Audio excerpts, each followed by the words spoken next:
Hey, everybody. Hi. Hello. Interesting. I had okay, can everybody hear me all right? I hope so. I look like I'm part of the quilt. That's really funny. Up until a few minutes ago, I had a different quilt to start out with. So, hang on. I'm going to put something on. Just a second. Let me slip into something a little bit more colorful. So I had a crack up just now. It was pretty wild. But it's okay. Oh, no! Okay, well, that's fine. How's it going, everybody? I hope that you're well. Hey, Mother Nature. Sounds good. Sounds good to me. Kitty Hannah can get the whole show in tonight. That's great. Threadist is here, and Myra, and Linda. I don't know. Well, I finally got the filter thing figured out, I think. But my very dark yellow sweater looks kind of weird. So good evening, my great cats. And Bridgewater and VA, I'm so glad. The music that I play is from the sound thing I subscribe to use music. Well, I mean, it's not free, but it's, as long as I pay the membership thing, I can use the music, whatever music I want from their collection, and it's pretty good. Epidemic Sound, it's pretty good. I like the slide guitar, blues stuff, gospel kind of roots stuff. So that's, we have plenty of it. Pemberito, pardon me. Yeah, the Monument Quilt, the monuments that were standing erect. I mean, we don't get too gross here, but that quilt was pretty weird. And by the way, I worked on my sound effects tonight. Yeah, we have the original siren back. We also have the original, It's like, they're kind of like old friends, you know? My hard drive crashed. We lost some stuff. The siren wasn't right. It wasn't right. But now it's back. Yeah, it's back. And what else? Oh, yeah. From The Princess Bride. I think everyone's going to be happy to hear it. I'm happy. Just a guy sewing. It's so good to see you. Akhil, it's so great to see you. I'm so glad you're here.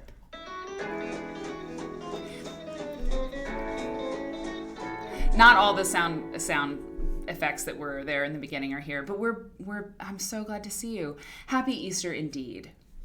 I'll wait to play the church sound. It's Saturday night. It's my favorite night. Threadist is on break from elder parent care. This show is so effing great. I didn't read that before I started, but that's pretty cool. I think it's good too. And let's see, Sandy tries. Hello. Hope you can stay awake. I get it. I mean, it's been a long week. And now it's the weekend. Christine. Hey, Christine. Fiandor coming in with the tunes. And Charles, hello. Happy birthday to your 11-year-old daughter. You know, we ought to have a birthday song. Wait a minute. We do have birthday emotes. Do you remember that? Remember, don't we have a birthday? Birthday? Birthday? No. Cake? I thought I set those up. But at least we've got the Harriet Powers Aardvark. So that's for your daughter. 11. I remember when my Uncle Dave said to me when I turned 10, he was like, it's double digits here on out, kid. Congratulations. I was like, okay. I was 10. Didn't totally get it, but it was nice. He was pretty cool. My mom is a fraternal twin. I've mentioned it before, but she has a twin brother. It's crazy. He's made a quilt, yes. Dee Marie. 7 months. You'd think we had a handle on this. Listen, I'm still learning all of this stuff, as it says in the trailer, which is finished this week, which is exciting. Molly! Yes! Molly's here, and Elle Riggs. Padma's here. There's a banner on top of your Twitch computer saying that they've made difficult decision to stop supporting the Twitch desktop app. What? I don't know what it means. Jan Make Stuff, hello. I don't know what that means. Why wasn't I informed? Why wasn't I consulted? That's interesting. You know, I don't use the desktop app. I don't. I think most people don't. I mean, well, clearly most people don't. That's interesting. Very interesting. Okay. If I haven't said it, Christmas, Quilty Mouse, Robin's Nest. Everybody, I'm so glad you're here. I have great content for you. It's ridiculous. Look at this. This is a crazy book that I found, on my adventures out there in the world. Sorry, green screen. It's called The Patchwork Quilt. I mean, it's really something. So I've got some pretty quilts to show you, log cabin quilts. They're just vintage quilts that are on sale or for sale on the internet. Some good looking log cabin quilts, and I'm going to read to you. I'm just going to flip, and I don't know. What is this about? 1952. I don't know. That's what we do here. We just see what happens. It's Saturday night. It's crazy. I've got some crisps. I'm very not interested in crisps tonight because what's going on here? I had a lot of salt yesterday. Oh, I went to see Fran Lebowitz with my younger sister Rebecca. It was magic. And I asked Fran Lebowitz a question. And I know, if I haven't said hi to you, by the way, I'm going to say hi to you over the course of the show. Prairie Susie, Mark Wesley, QB Tara, I'm so glad you're here.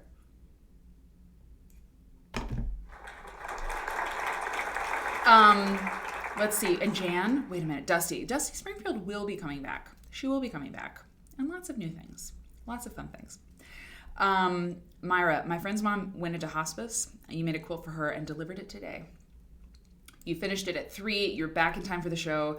Mary says it was very stressful, but it's done. I'm so relieved it's been delivered in time. You started at April 1st at quilt camp. Damn, girl. That's impressive. Sorry, I kept the duck. Let's continue. So I saw Fran Lebowitz, and she's a hero. I mean, I love her so much. I've loved her for a long time. She doesn't care about my love. She doesn't want it. She doesn't need it. But I really admire her. She's a public intellectual, That's her job. It's pretty awesome. Anyway, I asked her a question. And I knew from seeing many YouTube videos of lectures and things that she's done and Q&A that she does. She had about a half an hour with the moderator, who's a commentator or a host on WBEZ. Forget who it was. But about a half an hour. And then she answered questions from the audience for a little over an hour. And I was going to ask her, here's what I was going to ask her. Not that I want to get into any. You saw, oh yeah, okay, Joyce. Hey, Tani, you saw my picture of me and my sister Rebecca on Instagram. It's true, I posted. If you don't follow me, please follow me at Yo Mary Fons. I don't like social media very much, but I do it, and perhaps you will find things of interest there. I try my best. So I was going to ask her about, I saw some, and it was going to be very succinct, but I didn't know there was a documentary out about Bill Cosby.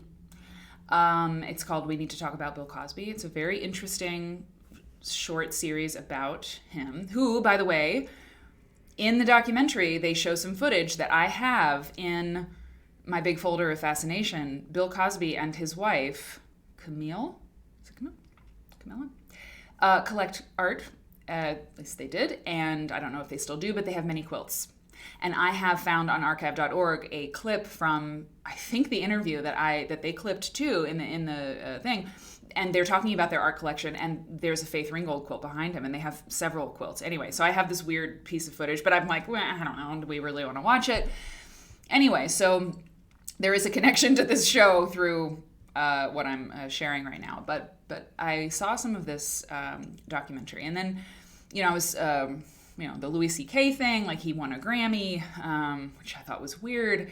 I have been a fan of his comedy for a long time. Anyway, my sister and my brother-in-law and Eric and I were all at dinner at their place a few weeks ago, and we got into a discussion about, is it okay to love the art and hate the artist? What do you do? I have my thoughts on this. Bill Cosby, I can't. But anyway, we won't go all into it. But I wanted to hear what Fran Lebowitz had to say about, can you love the art and hate the artist? But before I could ask it, and I was going to be very succinct because you do not want to go on and you don't want to talk about yourself with Fran Lebowitz. I mean, just get the question out. Another girl asked something similar. She used the words cancel culture, which I wasn't going to use. I'm going to stay away from that. But she asked it. So then I had to pivot. And what I did So Honeybee, the documentary won the Oscar? I didn't know that. That's awesome. I'm almost all the way through it. It's very well done. I think it's beautiful, and I think they're doing a really, really, really good job. So great. That's good that they won the Oscar. So I asked her instead, what is your impression of Chicago? Or what are your impressions of Chicago? And she said that she's like, I don't flatter anyone. I don't like to flatter anyone. It's not my style or something. I mean, she said everything just perfect. And she said, but I've always said that there are two real cities in America, two actual cities, New York and Chicago. She's like, I love Chicago. I don't know if she said I love it, but that was really nice. Kenny, hey Kenny, how's it going? Yeah, I didn't have dinner with Fran Lebowitz. I had dinner and then I saw Fran Lebowitz. Sonia, oh, it's great to see everybody. All right, so that was a good time, and yeah, I think that's it. Perhaps it's better I didn't. Well, I don't know. Perhaps it's not good that I bring up names like Bill Cosby and Louis C.K. on a live show. Yeah, it's not that kind of show. I'm not gonna go there. But anyway, seeing one of my heroes last night was pretty cool. So this show, if you've never seen it, is it's an exploration. It's not a presentation. I print off lots of stuff. I have notes. I have always my Quilt Nerd content plan. And this is episode 122. We do 3 shows a week. So we've been doing it for some months, and we learn more all the time, not just about how to use Twitch, but how to look at the world, basically. Looking at quilts is really looking at human history, and it's looking at art history and culture. We learn about, I say we learn about humanity and so forth, but like the quilt behind me, it's really something. And you see the maker's hand in it, and you see, I don't know, it's pretty magical. And so when we look at quilts, we get to explore people and explore their lives, or understand perhaps better our fellow man or woman in most cases, but not all. In fact, we talked about guys the other night and that Monument Quilt with the, I don't know. So you can watch the replay on the Twitch channel, on my Twitch channel, and then over time I upload episodes to YouTube. So anyway, there's a few announcements. So we talk about all of that on this show. That's what we do. And we don't have a time limit, so we go a few hours, and you can drop in, you can drop out, you can turn on, drop out, whatever your Saturday night is. And and come say hi in the chat and be here. Hey, Mary Kate. Yes. Dee Marie says, presentations on this show are more interesting every time she sees one. That's great. Well, Dee Marie, you're a very valued person, and anybody who's subscribing, it's awesome. I appreciate it a lot. It's $4.99 a month. You don't have to watch ads. You encourage me greatly. We have a giveaway once we reach 200 subscribers. We got like 20 or so to go. I'm going to give away a quilt. You have to keep coming back. Subscribe if you want to know more. And but you don't have to subscribe. The show's always free, and it's 3 times a week: Tuesday, Thursday, 7 p.m. Central, Saturday night at 8. I do a few announcements, and these are the announcements for tonight. Next week is Quilter's Newsletter Friday. Every other week, I do a bonus show, and I scan in an old issue of Quilter's Newsletter, which was a great quilt magazine. It was like the first national quilt publication. Actually, is that true? I better be careful. But there were like people who wrote newspaper articles, like columns in newspapers for a very long time. Nancy Cabot had a column about quilts in the Chicago Tribune for a long time. Patterns and things were published for a long time. But Quilter's Newsletter was started by Bonnie Lehman at her kitchen table in 1969, and it was a newsletter. It was like stapled, It was not Substack. The internet didn't exist. In fact, my mother has said the Quilter's Newsletter was the internet for quilt makers for a very long time until, the internet. Archetypal. Did I say archetypal? Karen. The Nerd Award. If you're the first person to look something up on this show, you get the Nerd Award, which is this. We have little things we do. That's what happens when you do things for a few months live on the internet. And you get gear from your husband, who's very proud of you for using Twitch. So we read an old issue of Quilter's newsletter to see what the quilt world was like back then. I think we're gonna go like late 80s. I have to check. I think we did 1999 last time. Anyway, it's been a few weeks. I'll check it out. Maybe we'll do a poll. And Mary Kate, you texted me. You texted me before the show about it. I saw the first line, something about Quilter's newsletter. I will look at your text. I was running around like a crazy gal getting this show together tonight. I had problems. But anyway, so Quilter's newsletter Friday, next Friday. Set your alarms at 7 p.m. Central. And then AQSG, the American Quilt Study Group. Briefly, I've been talking about this. 13 people have used the coupon code. 13 at least. American Quilt Study Group was founded by Sally Garoot in 1979, the year of my birth. And it is the original Quilt Nerd organization. I mean, if you watch this show with any regularity, I mean, I think you should be a member of AQSG. It's more expensive than Quilt Nerd, but you get a publication once a year, which is more than you get here now at this time. And American Quilt Study Group, you get blanket statements, which is their newsletter. You have opportunities to write things. You have opportunities to get a mentor who will help you write things or study things or research a topic in quilts. Molly and I are going to be presenting. I know, Molly, you're still working on travel stuff, but we are working on a thing. For AQSG, our poster presentation was accepted, and so we are going to deliver together in the flesh or just together with me as a representative this idea that we have that the quilt revival back in the 1970s, what's happening now cannot be. We just don't think. We're going to find out. We don't think that it can be residual momentum from something that happened or things that happened 50 years ago. We believe, and we talked about it on this show with many of you, it was an idea that was generated on this show live. We think it's very possible that we are experiencing a third wave, a very official third wave of interest in quilt making in America. No, it's this. It's Quilt Church. That's the shadow name for the show. Pardon me. You can go? Molly?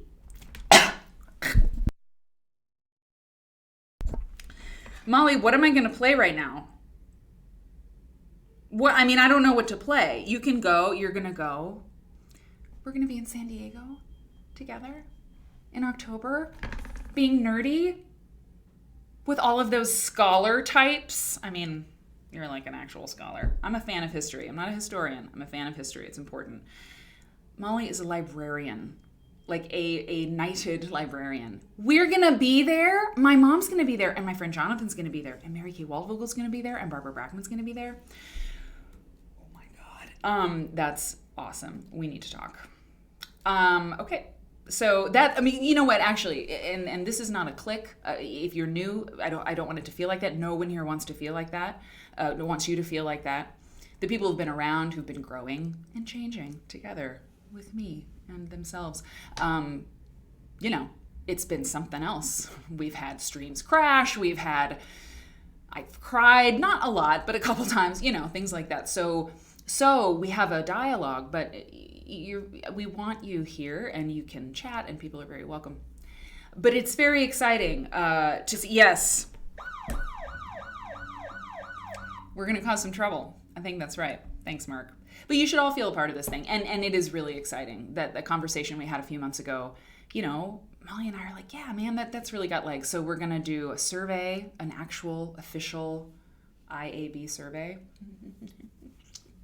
And it's exciting. So you should join AQSG. And for the first time, that organization, for the first time ever, they have a coupon code. and it's for us. It's only for us. And it's Quilt Nerd 15. And when you go to American Quilt Study Group and you enter in that coupon code, you get a friend level membership for $60 instead of $75. And you get a blanket statement thing, and you get to be part of my goal of getting members. I have a goal. So you should join. And you should be a part of that. And on this show, part of what you get is cool deals and stuff. Because I'm on the board of the Quilt Museum in Lincoln, Nebraska. You're going to get stuff through them too. I got the hookup, is what I'm saying. I got the hookup. So I think that's it. Those are the announcements. Let's get into, the color on the sweater looks a lot better now. It's where the cool nerds will be. L-Rigs. You got it. You know. So anyway, AQSG 15 and get some money off a membership. Okay, so let us look at the quilt behind me. We always start with a different one. I've got just a little bit of a, hang on, a little bit of a green screen problem. It's probably because I flipped everything around right before the show began. Okay, let's get small. Help, I'm small. And we'll look at some wonderful stuff together. Okay, sorry, I'm getting smaller. Okay, so this quilt, Molly Squared, I'm also the American Studies and Gender Studies librarian, so it all works. What? Wait a minute, I knew that actually. But you do all the librarian. I don't want to say you control the library, but you are the goddess of the library in your area, university. In general, you are in charge, and it's hot. It's hot. Okay, so we always start with an intro quilt behind me. I had something else for you, and then I couldn't find my notes on it, and I thought, well, that's not the best. But I knew that the quilt that I had for you, which I might show you because it's so sweet and sort of jaunty, I knew that it came from Australia, and it came from the National Gallery, I believe, in Australia. And so I was like, oh dear, hang on. Yeah. I was like, oh, I gotta get my, oh no. And I thought I had what I needed, the information about the quilt, and I didn't have it. And so I went to the National Gallery of Australia trying to find the information, and I couldn't, but I did find this quilt. And I think it's a good thing. It's a happy accident because this is pretty cool. This quilt is by a woman named Mary Jane Hannaford. And I'm going to do this for us here. Sorry. So we can zoom in, although I have amazing detail shots of it. Yes! We love a museum that gives us really great high-res shots. So thank you, National Gallery of Australia. I have to read from my screen, which I don't love. I like to print things out, but sometimes we can't have everything we want. Whatever. And here we go. Okay. Yes, excellent. Let me get you guys back here where I can see you. Congrats to her. Wait a minute. Hey, just so Jane made it. Jane! Jaden sure is here. I don't know if I said hi to you. It's great to see you. Who just got tenure. Who Threadist, your sister-in-law just got tenure. That is awesome. That's wonderful. Whew. That is really, really great. I know what a big deal that is for a professor, an instructor, a person in academia. It's awesome. Good for her. Okay. Let's see what this quilt has to say for itself.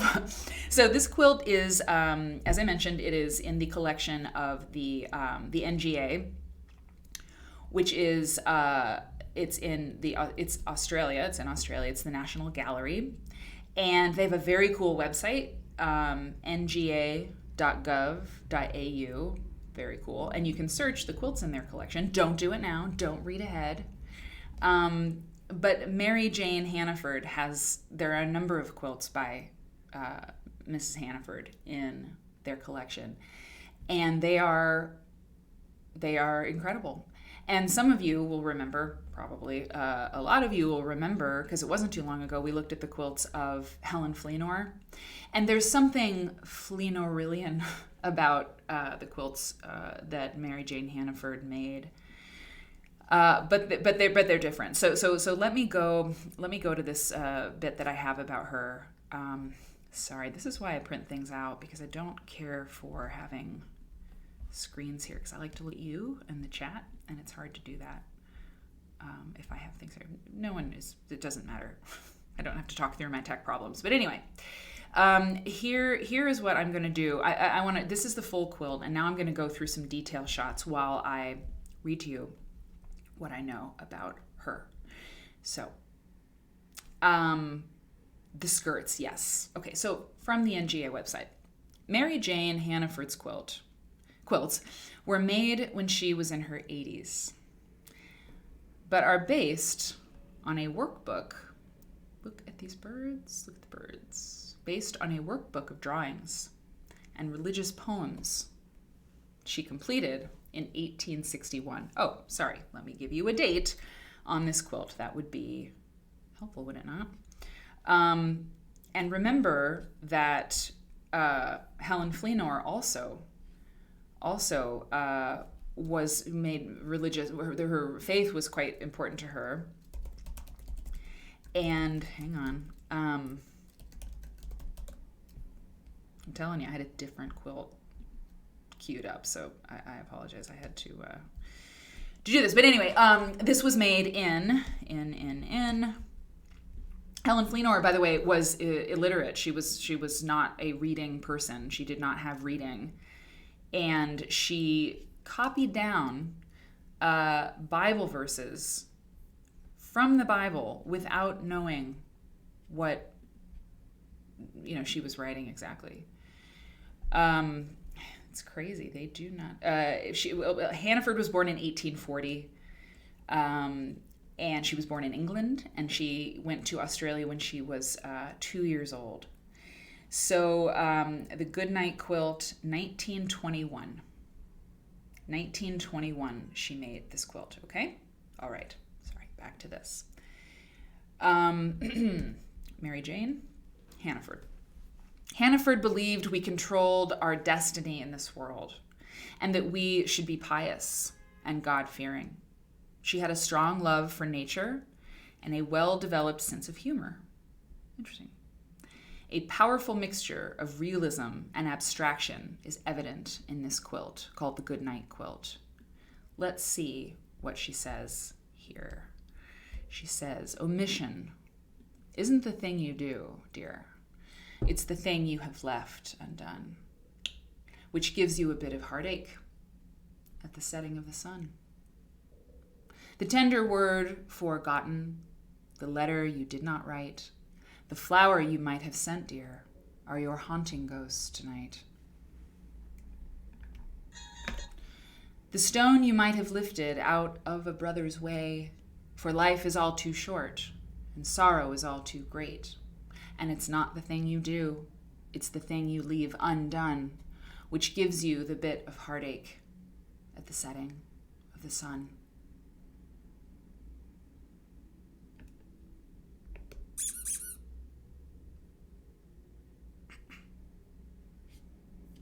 That's intense. I mean, I hadn't read that before, because remember, this isn't a presentation. I mean, it's not a presentation, it's an exploration and a cold reading, basically. Molly, that's great. Molly's like, there, I said it. And scene. Very interesting. It's very beautiful. Look at this. She's written cockatoo. She's got the letters, the names of these animals. Native rat? Native rat? Native cat. Oh, no, I don't know. What is that? Native something. I wonder what her heartache was, says Charles. Agreed. But you know what? That's so interesting. So omission isn't the thing you do, it's the thing you have left undone.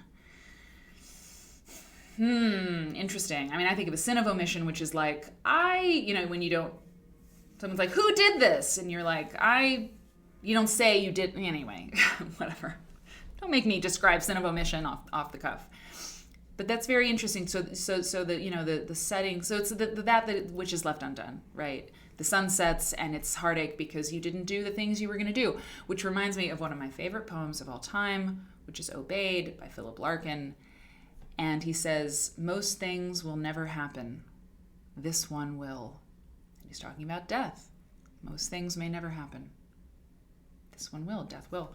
So similar thing. Anyway, see, when I told you we talk about the world and we talk about humanity, I wasn't kidding. We've had 2 poems already, and a couple getting married. In cloth. Most of us get married in cloth, but they're getting married in cloth. Married Kate. Well, alrighty then. Oh, I finally fixed my filter. I'm so glad. Good Lord. I look tan instead of about to expire from anemia. It is sad. It is a bit sad. It's there's a longing of definitely regrets. Exactly, Quilty Mouse, regrets.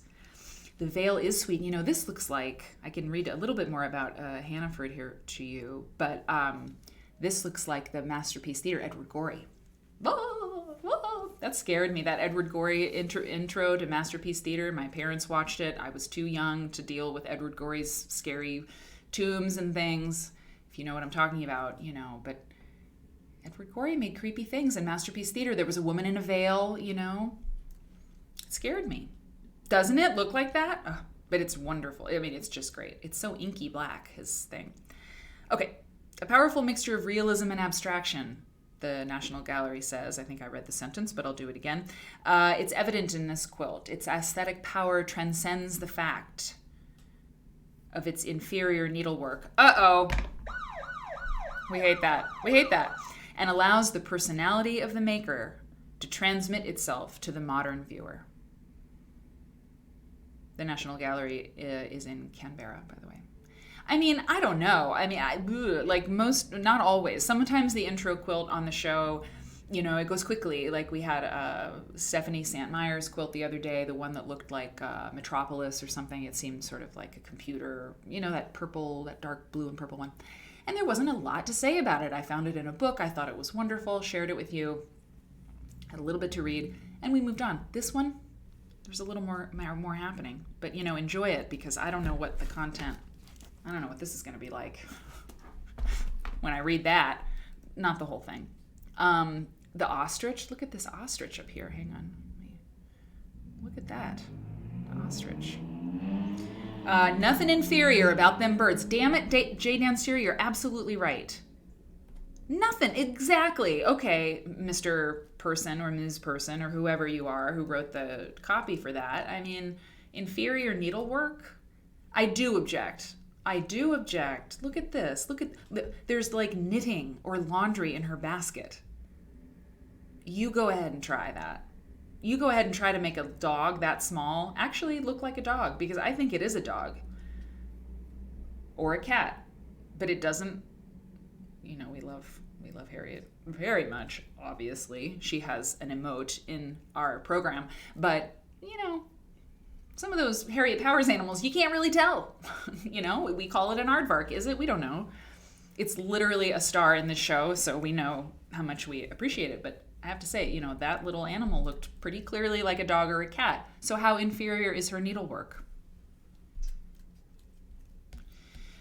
Off to school. I tried to embroider my name on a quilt, and it was like, you know, you could hardly tell English was my first language. I mean, this is an elegant little tableau. Off to school.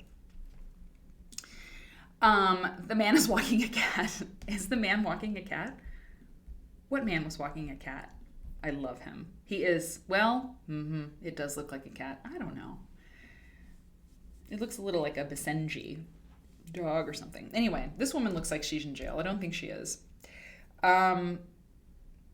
Look, I mean, okay, so anyway.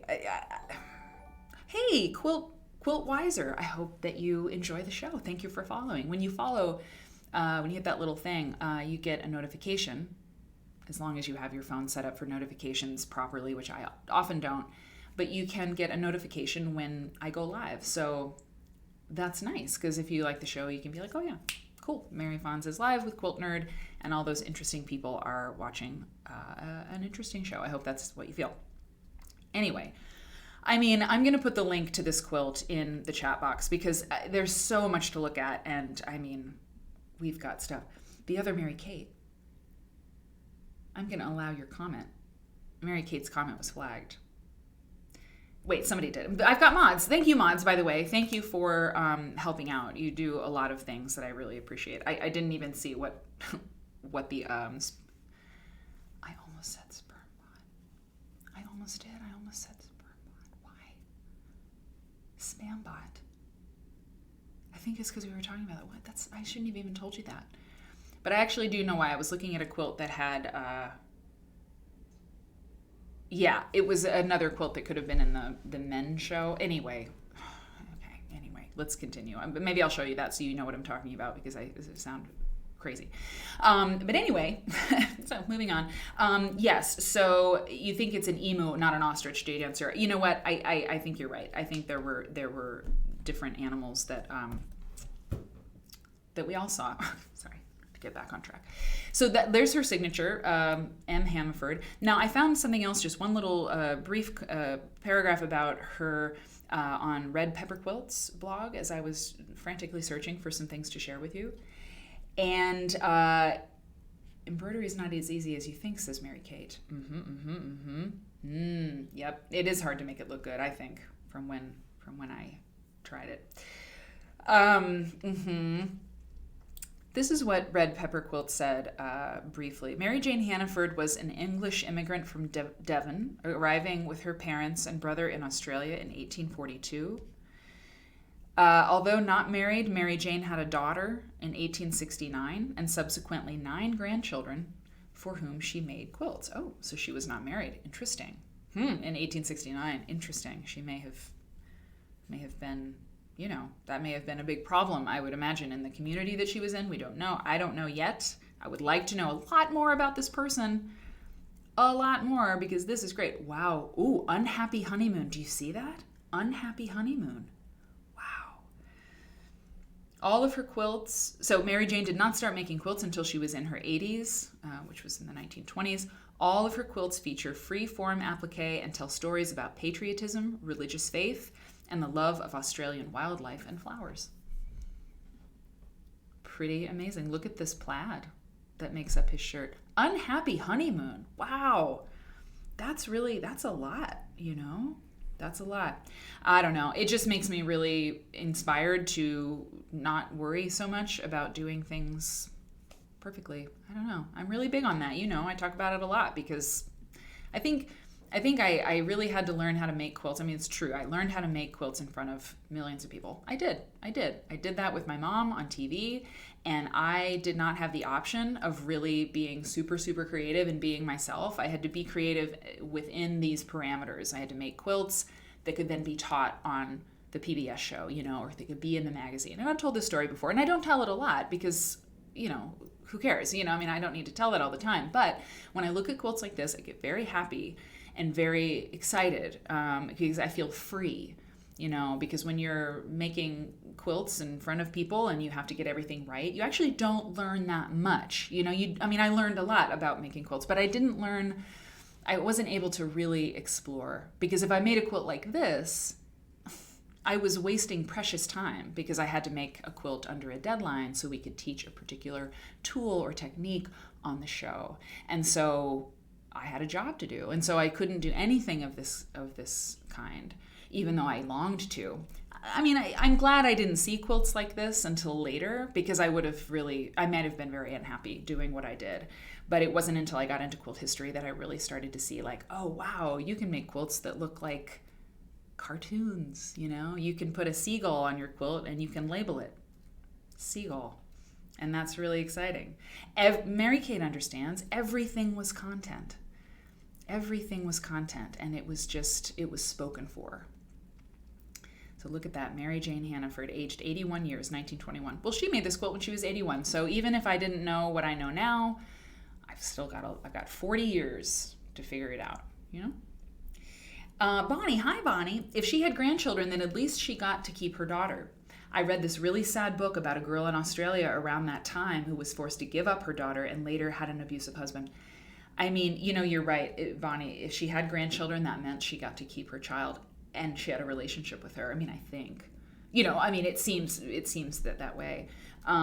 Molly says, you all have such wonderful things to say.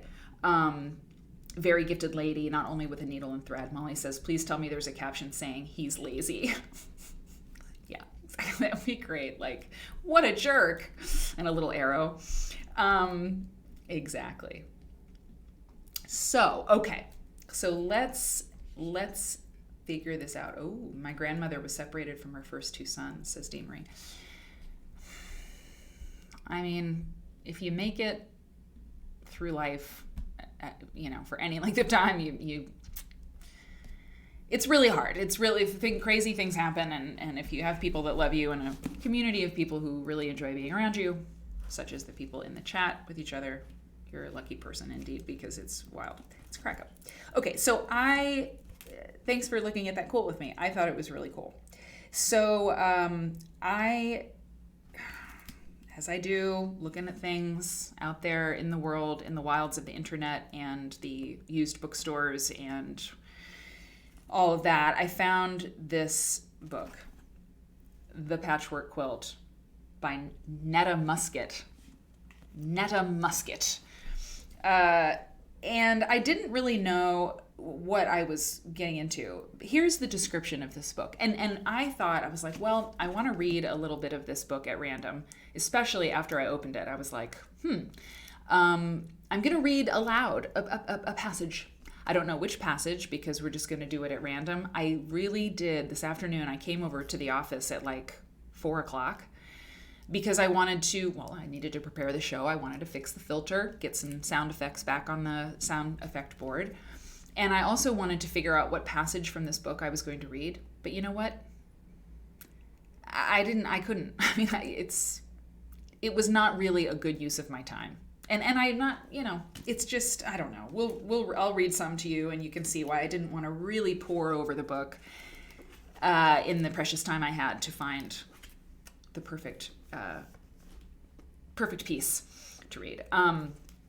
Yeah, this book is really lovely. And the cool thing is, too, the other thing we're going to do tonight on the second half of the show is we're going to look at some wonderful quilts from the collection of Marjorie Childress. And if some of you out there were in QuiltCon in 2019, there was a special exhibit from the Marjorie Childress collection, and she spoke. I wasn't able to see her. There was some very good reason why I couldn't, but I led some the tours through the special exhibits and got to understand a little bit more about her collection and talk about some really amazing quilts that I read about and was able to just give a little bit more insight to on the tours. And yeah, I've never met Marjorie. I did drop her a note through Instagram. I never do that, but I thought it was the quickest way to let her know. I said, hey, I do this show and I'm going to share about some of your quilts tonight on the show. And the reason I'm doing it is because when I was looking for log cabin quilts, I wanted to have something visual for you while I read to you this text. And I thought, well, I don't know. I was thinking of doing a show on log cabin quilts or a segment on log cabin quilts at some point, but I didn't know what angle. Like, okay, log cabin quilts, what's the angle? What are you going to talk about? Because it's a lot of stuff out there about log cabin quilts. So I just, I'm not sure. So I thought, well, I'll get some really good log cabin quilts just to, as eye candy while I'm sharing some of this. And one of the really great log cabin quilts that I came upon was in the Marjorie Childress collection. And I was like, oh, nice. How about we do that? How about I share some of those quilts with the nerds? So that's what we're going to do. And I love this. I mean, this is not the one. This is, I think the last one you'll see is the one that will lead us into the Marjorie Childress part of the show. So, who out there has made a log cabin quilt? Put a 1 in the chat if you've made a log cabin quilt. I've made many. I've made like 4. I'm going to put 4 ones in the chat. At least I've made 4. I love them. Okay, so here's what the description says of this book, The Patchwork Quilt by Neta Musket. And yes, if your name's Neta, you're gonna quilt, man. D. Marie 7, other Mary Kate, everybody. Yeah, and if you put a 1 in the chat, it doesn't mean you've made 1. It means that it's an affirmative, The Patchwork Quilt by Neta Musket, published in 1982. Oh, maybe it's set in the 50s. I don't know. Published in 1980. This is the large print edition. It was published by F.A. Thorpe in England. Interesting. No, damn it, I knew it. First published in 1952.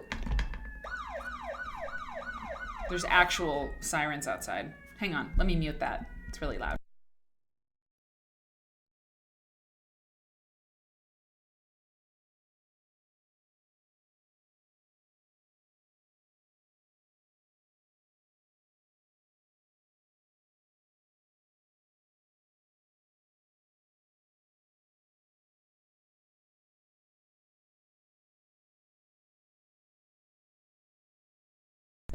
I think it's better.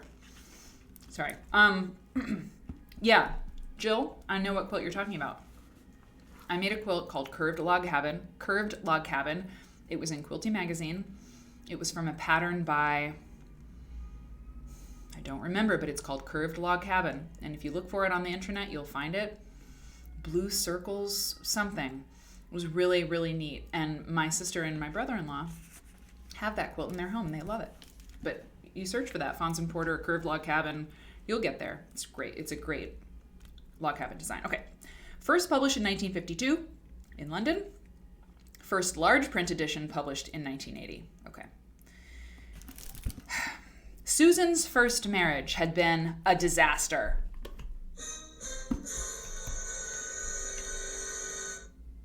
Swept off her feet by gay, handsome Rex.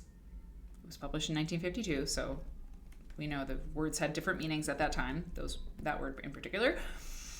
Swept off her feet by gay, handsome Rex, it was to lead to a tragic death, as well as shaking Susan's faith in life. No longer could she trust any man. Then she met Michael, but the shadows of the past hung menacingly over their happiness, and his love turned to darkest jealousy as he learned about the other men in her life. But fate weaves unexpected patterns in the Patchwork Quilt.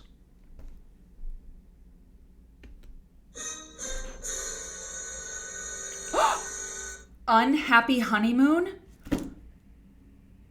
Unhappy honeymoon! No! No! Oh my God. Oh, what? Okay. I'm getting a sage stick. Because you know what? Strange things happen on this show. And I have to say it every time because when I do expressions like that and I'm like, then it's like, what are you doing? What's the problem? Well, weird things happen on this show. They're not like malevolent things. They're very interesting, cool things. For example, what's happening right now. Earlier today, I was in the conference room of this shared office space to work on the content for the show. I told you that I was looking through this book. Well, one of the things that I looked at was the beginning, and then I looked at the middle. And what happens to the protagonist of this book? Well, she gets married. And on the night of her wedding, her husband takes her to a cabaret show, a burlesque cabaret show, whatever, in Paris. And she hates it. And they leave. And it was an unhappy honeymoon, you could say. And those were the words on that quilt earlier. Did you see that? I mean, I know if you've been here since the beginning, you did, but there was a quilt that said unhappy honeymoon with a picture.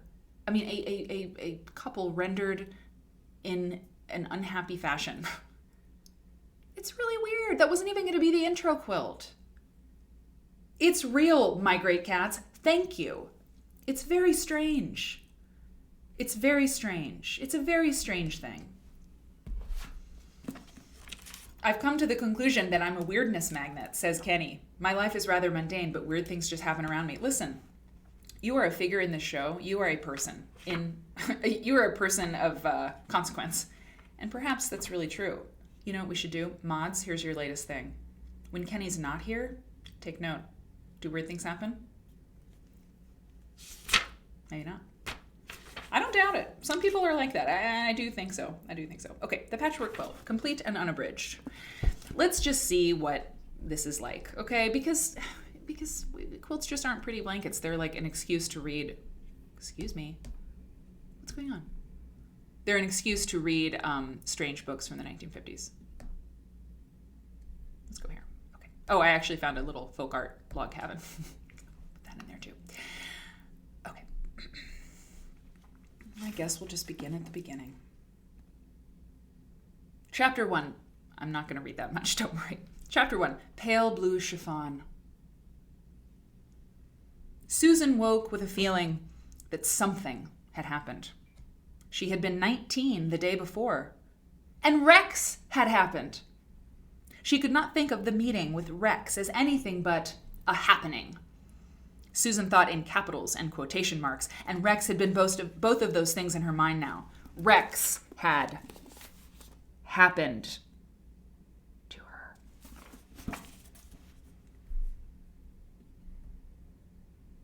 The party had been one of Solange's bright, sudden ideas, and she had swept them along to it, adoring middle-aged husband and rather shy, fascinated young stepdaughter. Swept them along to it. Okay. As she swept them along every hour of every day since that evening a year ago, when John Caffian had brought his little French bride home from Paris. Now, as I was skimming, I was like, wow, there's a lot of characters in this book. And I started to write down a list of all the names that I saw, just flipping. Susan, Rex, Michael, Solange, John, Marjorie, Florrie, Clara, Alice, Mrs. Drew, Vanya, Alan, Beryl. That's why I was like, I think I got to pick at random because there's so many characters and it's not a long book. They already did the hot dog dance? What? Oh my God. Chill. What? I have never heard that in my life. You're a little scamp is what you are. Not a tramp. I didn't say tramp, I said scamp. You're a little scamp. It's good to be a scamp. Okay, so here's what's going on. Susan's the protagonist. Her dad, John, married a trollop in Paris. It's true. So she has a stepmother, Solange, and Solange is Parisian. And I'm sure you'll figure that out. Lying in delicious half-wakefulness. Interesting. Susan let her mind drift back to that tormented few weeks when she had been waiting for Solange to arrive. There was something subtly exciting to her. It's all a little suggestive, isn't it? In deliberately holding back the moment when she would let herself think of Rex and what he had said to her the night before. What did he say? What did he say? Susan's mother had died 4 years ago. An odd, pale, ineffectual sort of woman who had been regarded by her husband and only child with tolerant affection. Damn! And indulgence rather than with warm love.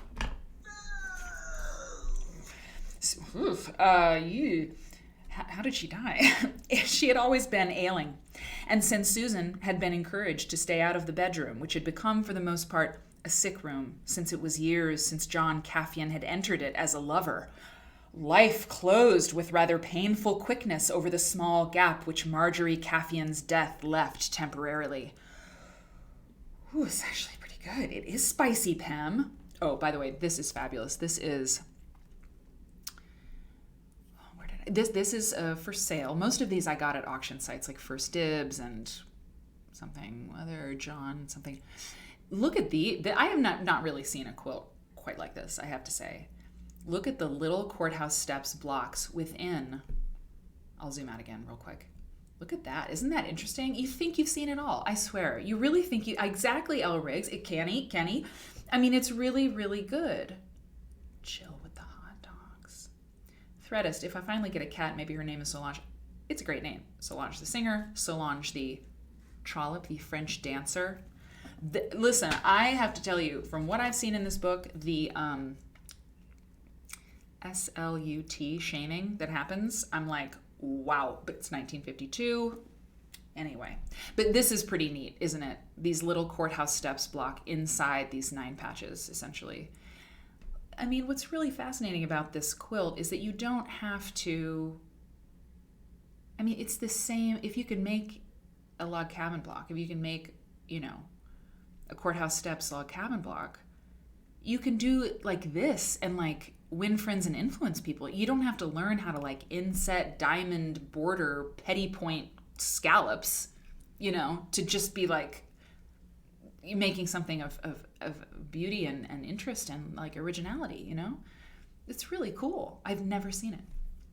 On point and such interesting results. And, it's a churn dash variation? What? Churn dash. Oh, okay. I see what you're saying. Right? With the black bars. Yeah? I think I see. Churn dash. Well, churn dash has triangles, though. Tell me more, Kenny. Tell me more. Well, interesting. The bars in between. Yeah, see, that's what I thought you meant.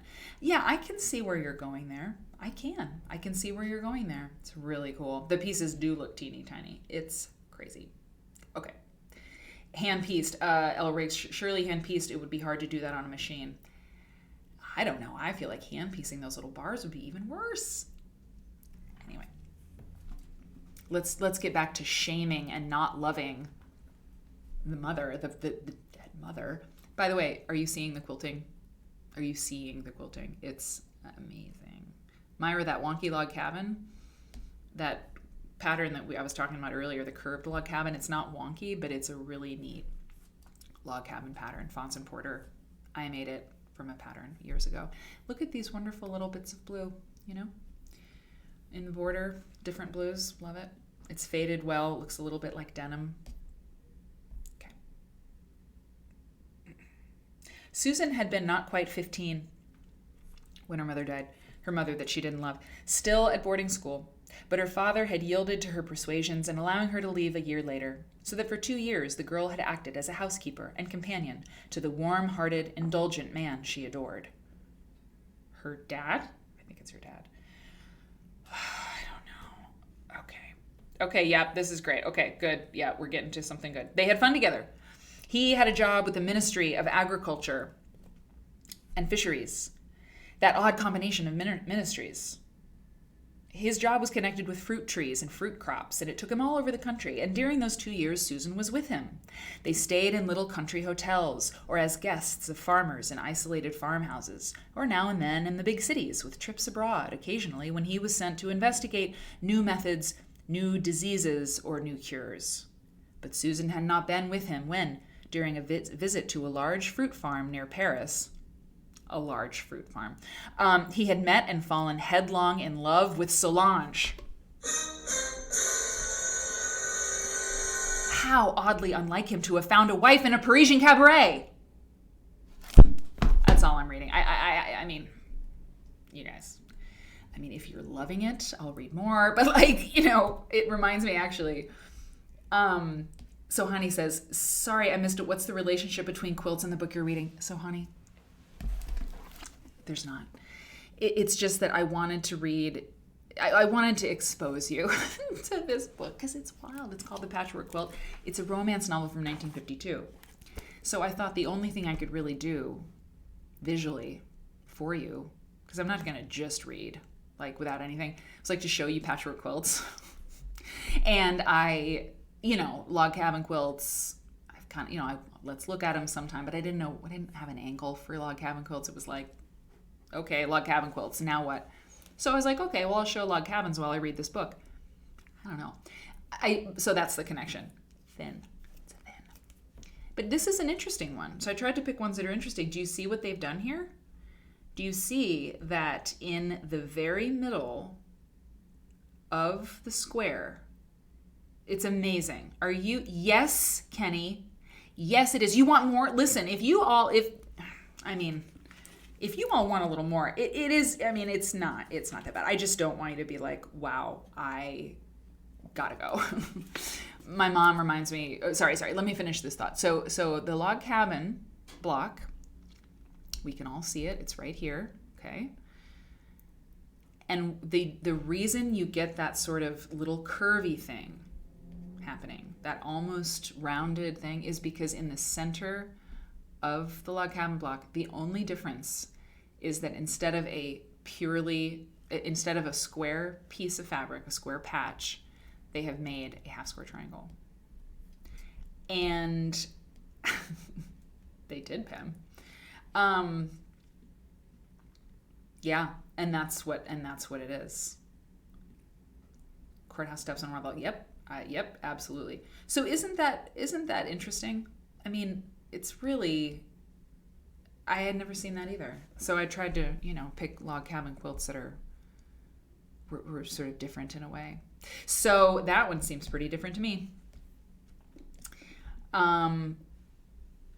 Yeah, HST is your favorite block ever.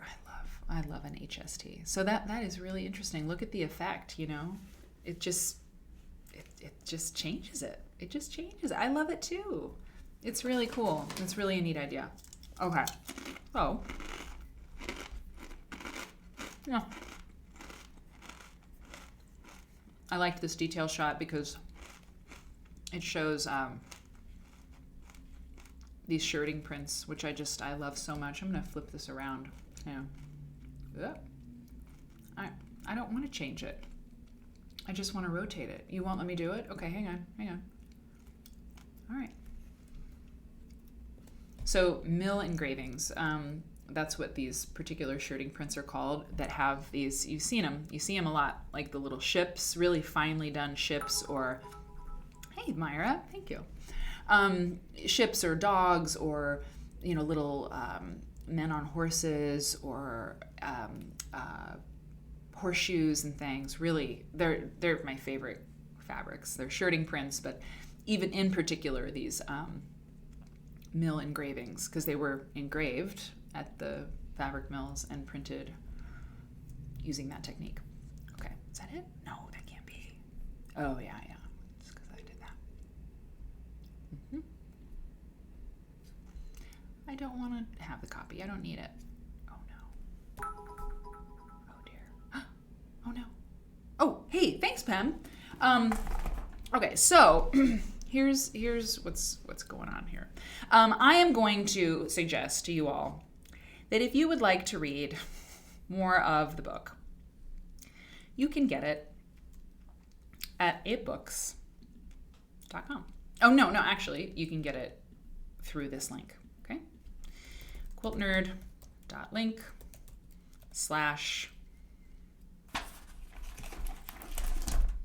Neta Musket.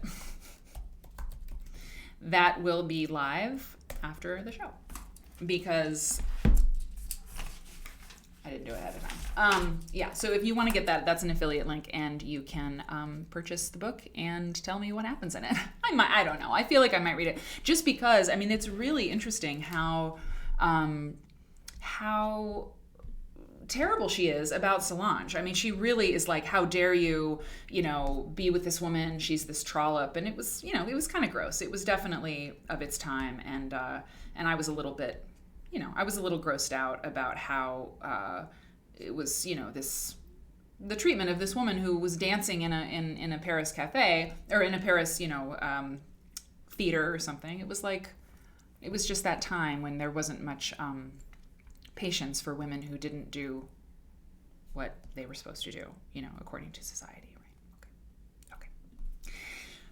So she wrote more than 60 books. That is true. A nun maker, very interesting. Linda, you've got to get a cat and name it Solange. She did. She wrote, lots of books. There's some of them are listed here. And she was probably very interesting. A novelist in the 50s who's writing romance novels, so many of them. I'm sure she was an interesting person, right? Oh, great. Kitty Hannah. I'm glad today is an audible kind of night. I'm listening while painting my stairwell. Good luck. I painted a stairwell in London, and it broke me. I'll never do it again. I can never paint another apartment. And I say that every time, and then I always end up doing it. Okay. So thank you, Neta Musket, for your romance novel from 1952. All right. So this now we're going to take a look at some quilts, not all of the quilts that are or are owned or were part of the collection of Marjorie Childress. Marjorie Childress lives in the Southwest. I believe she is in New Mexico. We will know, because we're going to read something. We're going to read from the remarks she gave at QuiltCon at 2016, because her website, Anonymous Quilt, is great, and it's anonymousquilt.com. Okay, don't read it. Anonymousquilt.com. She has a great about page. She has the Childress collection. She has some information about her collection, which I'll read to you, so you don't have to read it. And Kitty can keep painting, and you're going to hear everything. And then she has a link, tab, reading room, and that's where I found this material that I'll be reading to you tonight. It's her remarks that she gave at QuiltCon. That's going to make up the bulk of what I'll share with you. But first, before I show you some of these quilts, and some of them I got from her Facebook page, which it doesn't seem she's terribly active on that, but those come a little bit later. I'll tell you what we're looking at. This quilt is unconventional and unexpected, and it's interesting you mentioned that, Charles, because a number of her quilts appeared in Rod Kirikoff's book, Unconventional and Unexpected. And one of them, I forget which, it's been a minute since we worked on the second edition, because the second edition of that book was published by Quilt Folk and Schiffer, and I remember one of the things we had to do with the second edition is update some of the ownership. Some of the quilts had different ownership at this time. The ownership had changed, they were in different collections or things like that, and so we had to update. There's a word for what I'm saying, but we had to do that. And I remember either Rod had sold one of the quilts in the book to Marjorie, or Marjorie had sold one of the quilts to him. So they're friends. They have known each other for some time.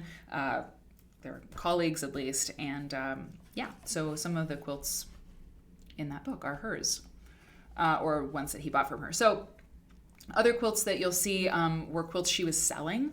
I found that she had an Etsy shop a few years ago where she was selling off pieces of her collection, and all of those pieces are gone. There is nothing in her Etsy shop as far as I could see.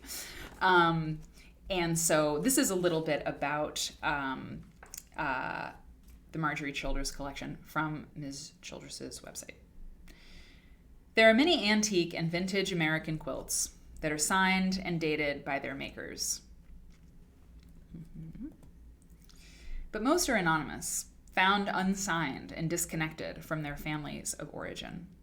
This anonymity holds across class, race, and geography for the vast majority of quilts found in small shops and flea markets, at auctions, both online and in communities.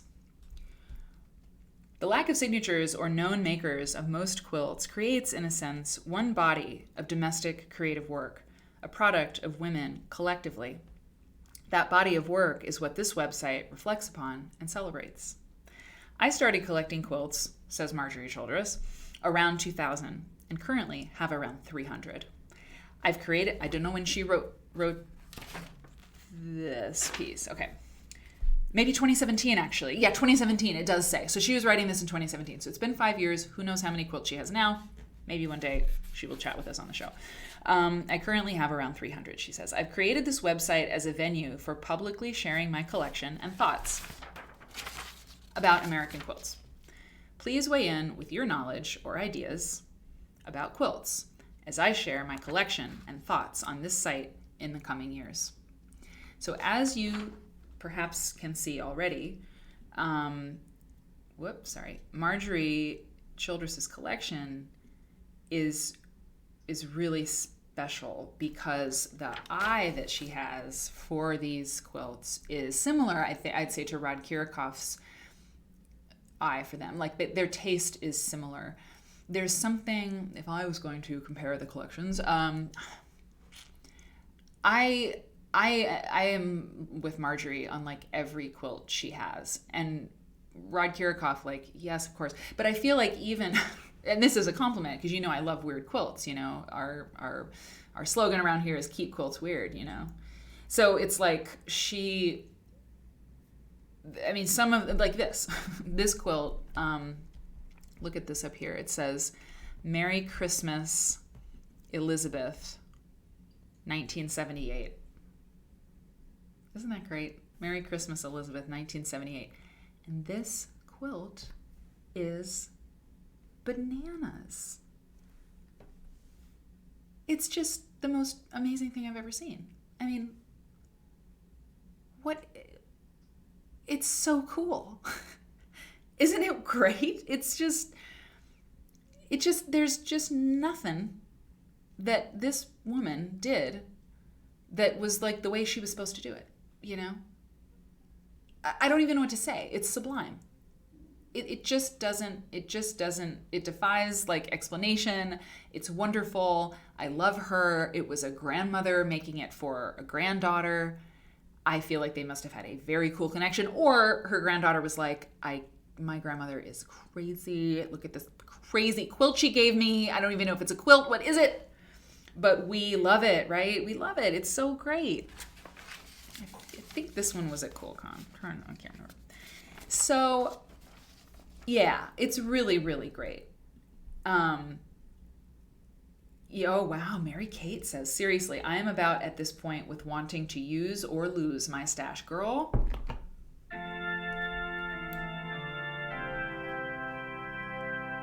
Changes are coming. Changes are coming.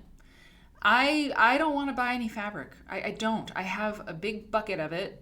Do I have everything, that I need? Like, oh, by the way, my Ukraine quilt, there's no way I'm going to get a quilt done in the next, 2 months. There's no way. There's no way. I have so much to do. There's no way.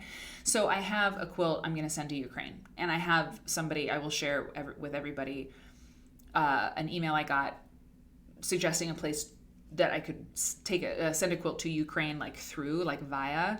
I have a number of quilts. I don't use them. I don't need them. I am going to send a quilt that is finished this week to Ukraine, because I am not going to sit around and be like, I wanted to make a quilt for Ukraine, but I just didn't get it done. The road to hell, it's paved with UFOs. But I'm with you, Mary Kate.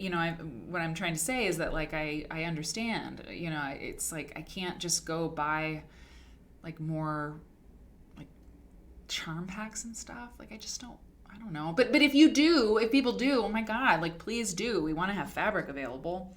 But yeah, I don't know. It's interesting. Quilts like the one we just saw are kind of inspiring because she didn't go buy a charm pack.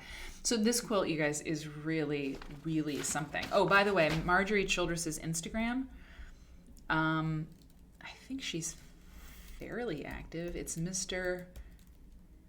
Chili 9. That's whoops, hold on.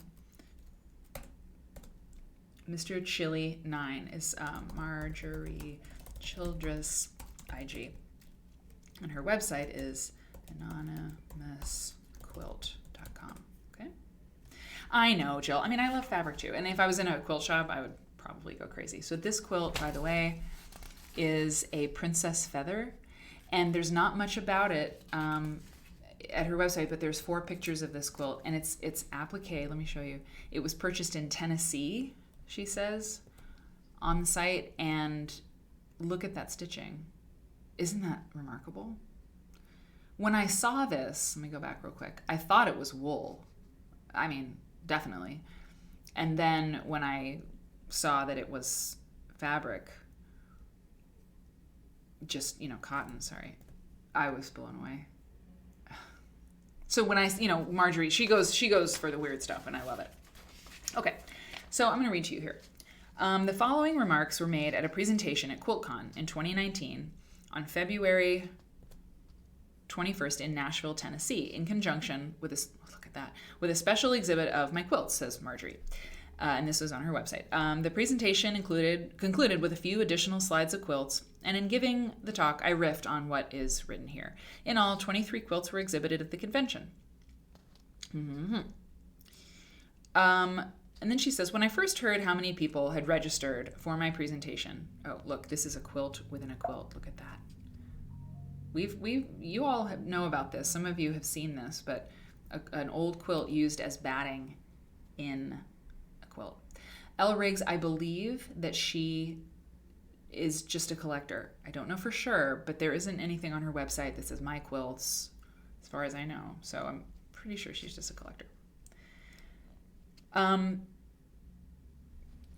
Get this. I quickly remembered my audience would be full of quilt lovers, she's saying. She was nervous about how many people were there. Like me, like a quilt lover like me. I'm a quilt lover, not an academic or a quilt maker. We have an answer. Okay.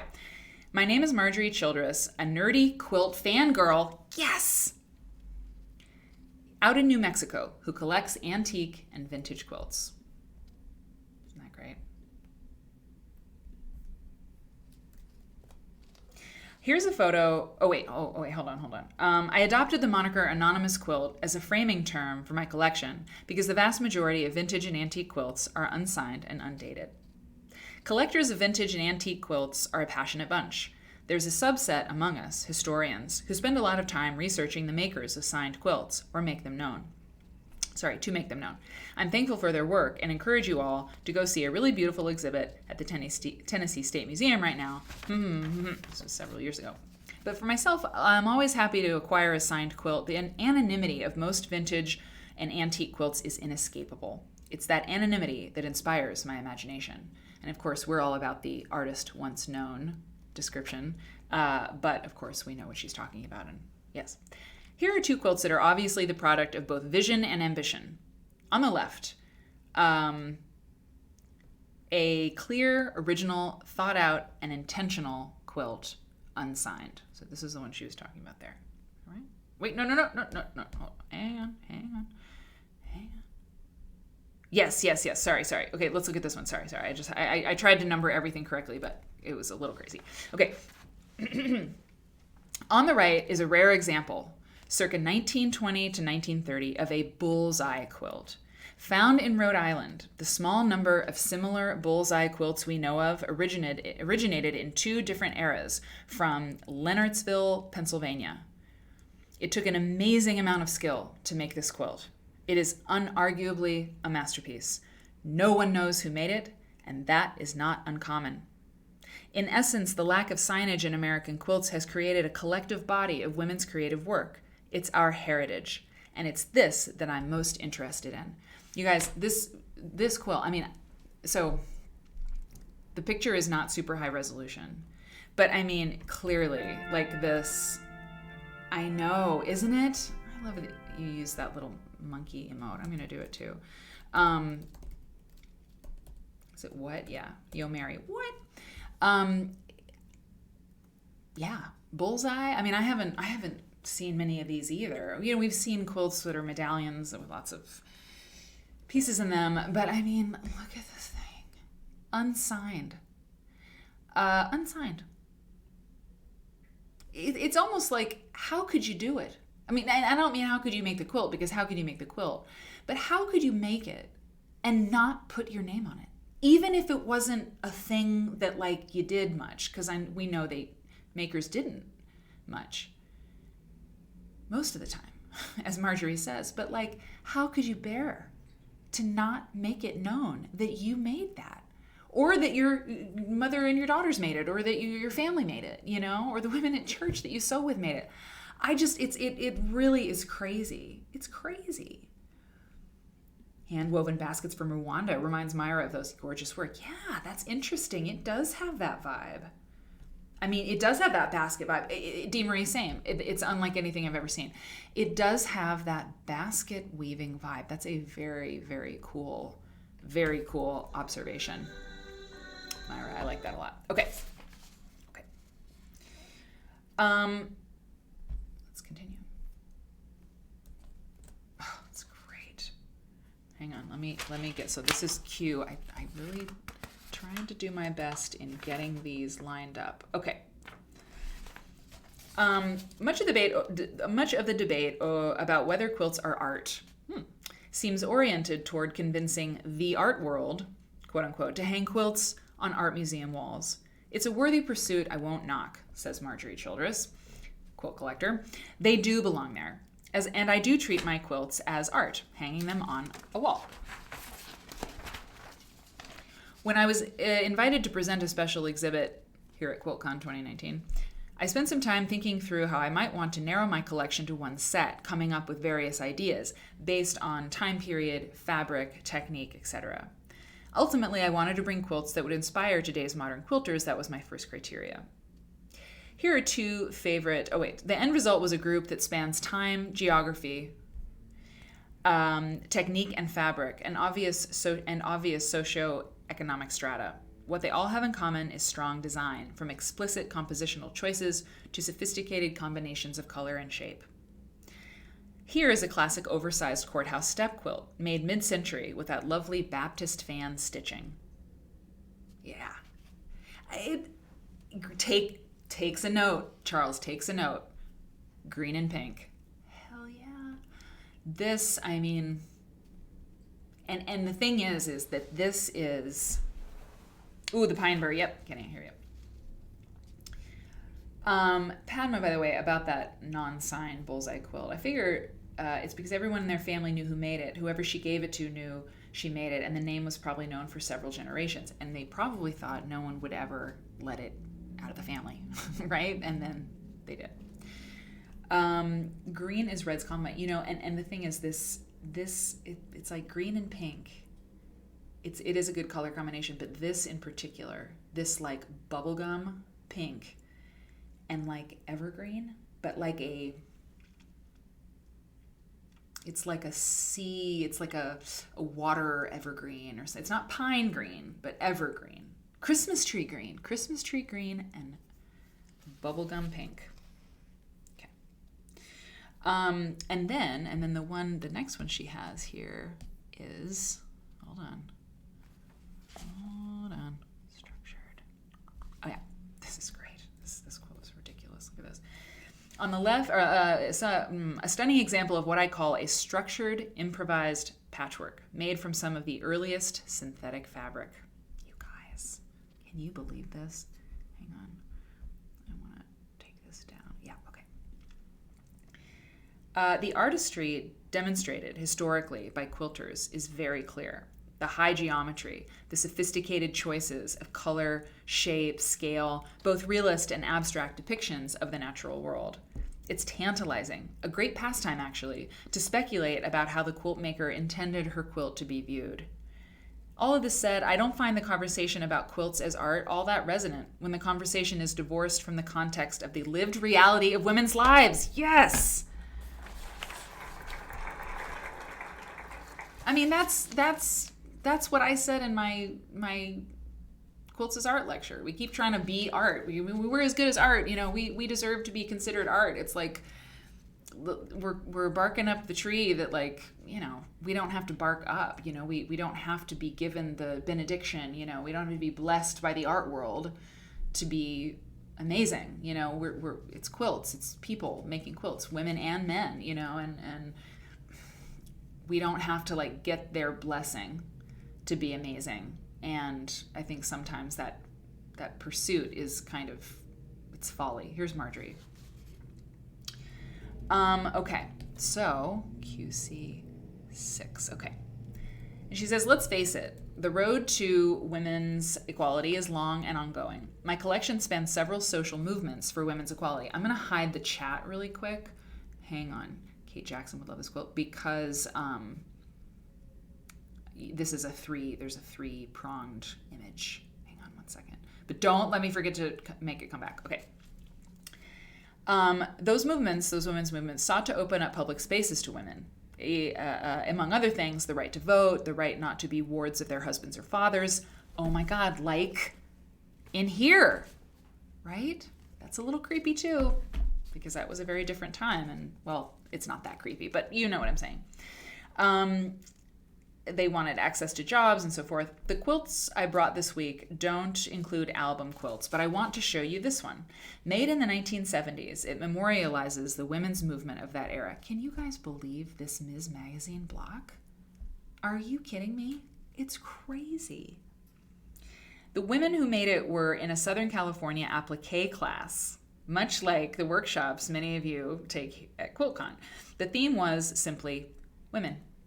The blocks depict women doing both traditional women's work, quote unquote, as well as men's work.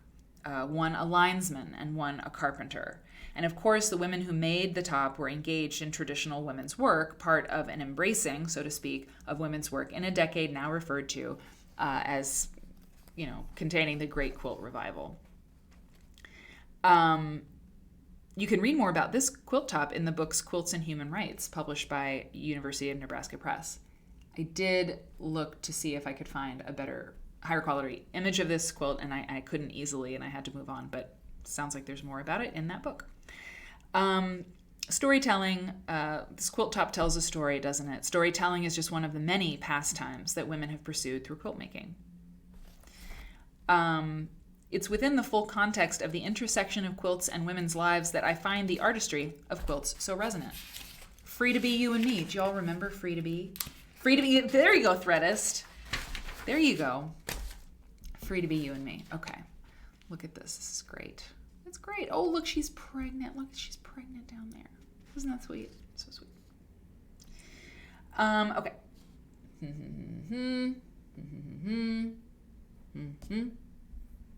me go over here. Okay, yeah. Great. This is wild. This is really wild.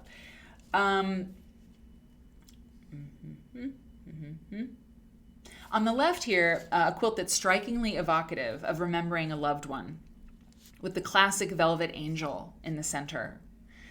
The peace sign and a name embroidered right on the angel, Neil. That's what this says right up here, Neil. Near the top is a small patch. Oh, wait, no. Hold on. Right on the angel. Wait a minute. It says Neil right on the angel. Oh, I don't know if I can see that. Near the top is a small patch that says mail, the kind you'd see on a denim jacket. See, the picture isn't high enough res to see that. But I think Neil is what it says here in the corner. I think so. Yeah, exactly. Mary Kate, if you could sing from Free to Be You and Me and it could come through the void here, I would 1000% pause and have you do that. You know I'm telling the truth. Or I'm not kidding. So this is like a velvet, angel kind of thing. And look at the piecing around it. So, the collection is really like there are these famous collections, the Kirikov collection, the Poos collection, the Poos collection, the Kay and what is her sister? The Triplet sisters, there's just two of them. It's always kind of funny. The Holstein collection, Mary Kay Waldvogel has a collection of quilts. I'm trying to think who else.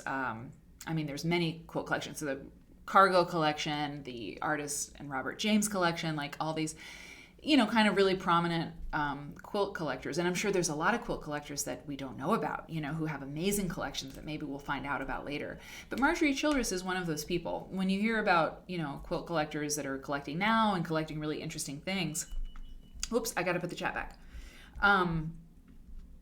She's in there. You will definitely, I know the angel creeps me out too. You'll definitely see her again. It will be one of those things. You'll see her name again, or you'll see quilts. You'll see her referenced, and you'll be like, I know about that. I learned about her on Quilt Nerd and her collection. And now that you've heard about it, you'll probably see it everywhere, right? This person's collection, or you'll hear about it. Okay. And then this quilt is composed of men's ties and crochet. Yeah. Each block is meticulously designed. Perhaps a daughter made this quilt to remember her parents. We can't know because it's anonymous, but it's strongly resonant of memory. Sometimes a quilt was just a quilt meant for warmth, even today if we treat it as art, today. Yeah, really interesting. Look at all these ties. You can see the tie material, it's easy to see those little geometric, oh,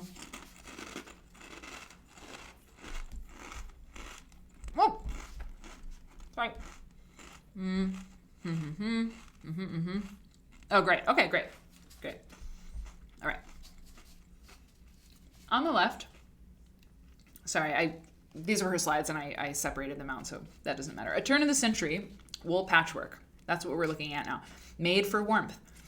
The back is a rustic, rich, home-dyed blue. What really sets this quilt apart, maybe why it was saved so well, are the dense, long ties that add incredible texture. It must have been lovely on a bed. That's interesting. What sets this quilt apart and maybe why it was saved so well are the dense, long ties. Interesting. This is very much a quilt you could see in Unconventional and Unexpected, in the Kirikov book for sure. He's super into the hairy quilts, you could call them. Okay. And let me see here. Look at the way where the red is. It's just so great. It's like those two pieces of red. They're perfect. They're just perfect where they are. And there's that one bit of Kelly green up there. I don't know. It just never ceases to amaze me how these pops of color, they just always seem exactly where they ought to be. And there's not too much, They just had a little bit of red here, a little bit of red there. Okay. And this quilt, this is interesting. Oh, I wish there was a better. We'll talk about Lindsey quilts at some point.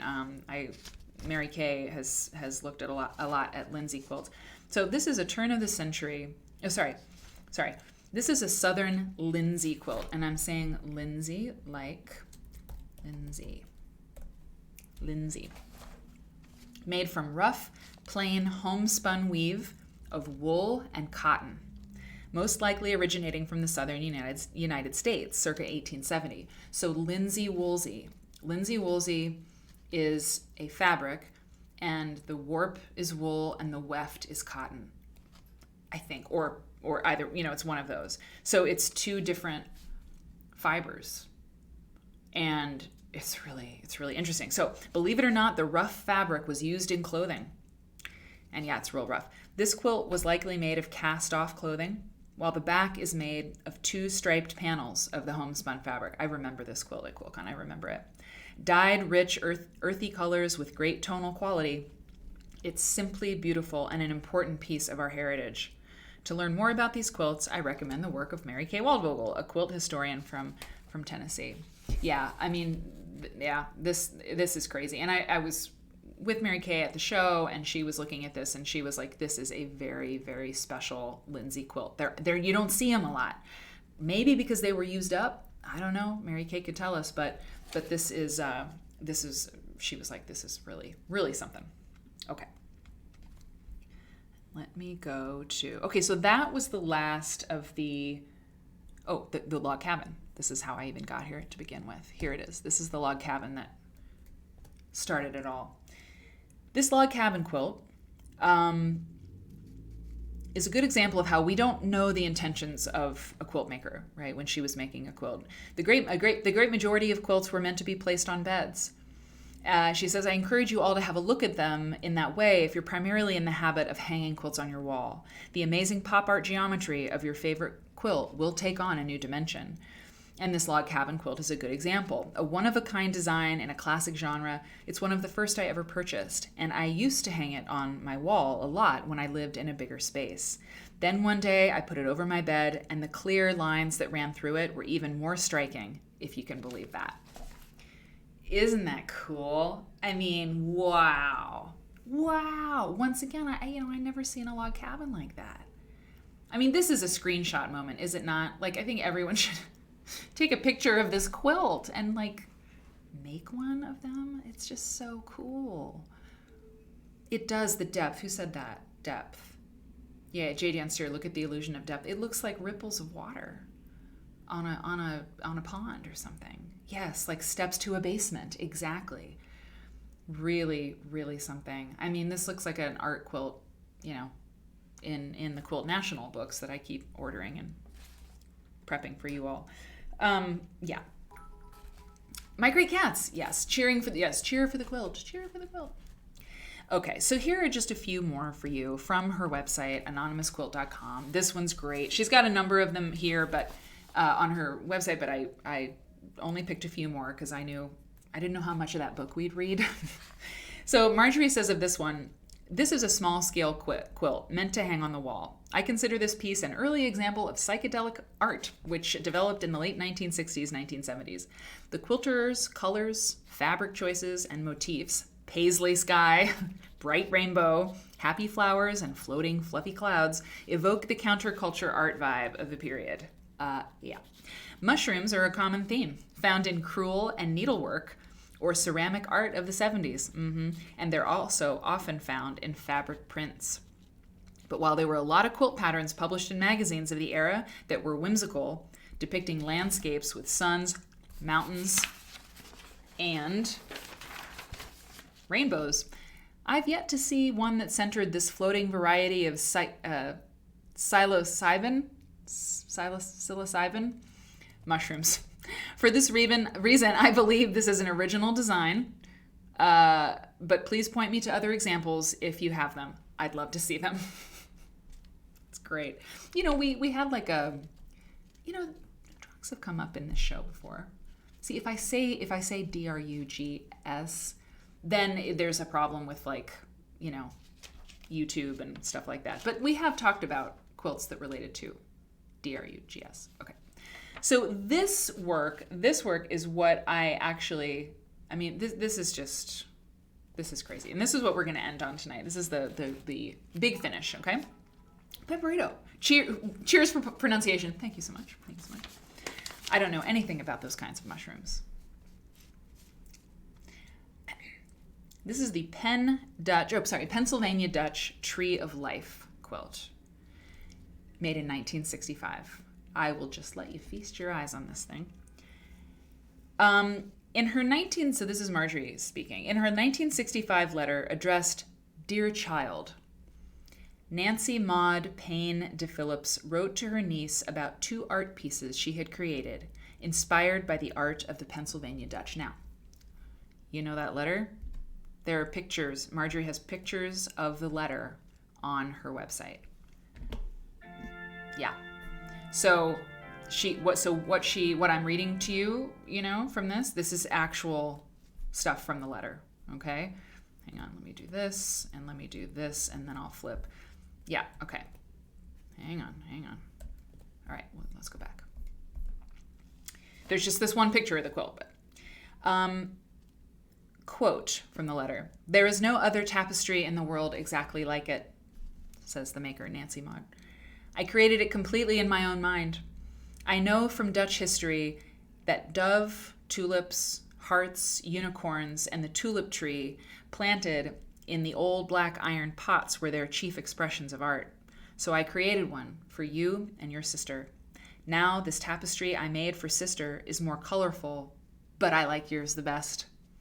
You have no idea how much work is on them," she said. The quilt, and this is now back to Marjorie, the quilt was created by the great aunt of a Marshall, Texas family that is rich in quilts. My sister acquired it, says Marjorie, at an estate sale in early 2017 after the great niece of Nancy de Phillips passed away. I traded my sister 5 of my best antique quilts to bring it home with me. But it's not an East Texas quilt.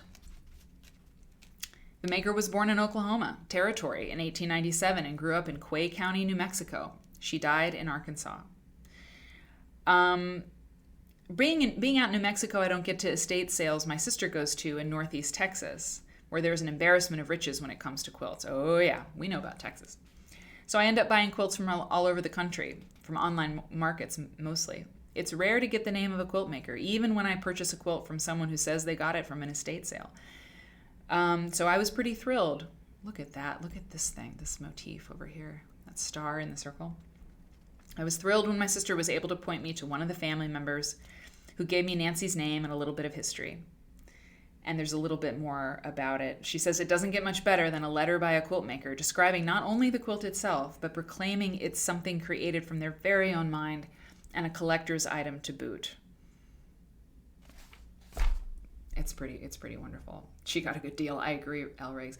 I mean, when I look at stuff for like the Patchwork and Prose block of the month thing with Quilt Folk, like I've read a fair amount about quilts and literature and stuff like that, but people didn't write a lot about the quilt making process. Quilt makers, they were making their quilts, and sometimes they were like, oh, I have to make more quilts today, or I have to. Mother says we have to work on the quilt, or it's just we worked on this quilt, and there's not there's not a lot about process and stuff. Like there's patterns and there's like stuff, but there's not like I worked on this quilt and here's what I was thinking about when I was working on it, or I did it. I worked on this heart. I gave this heart good cleavage. I feel like my heart has good cleavage in it.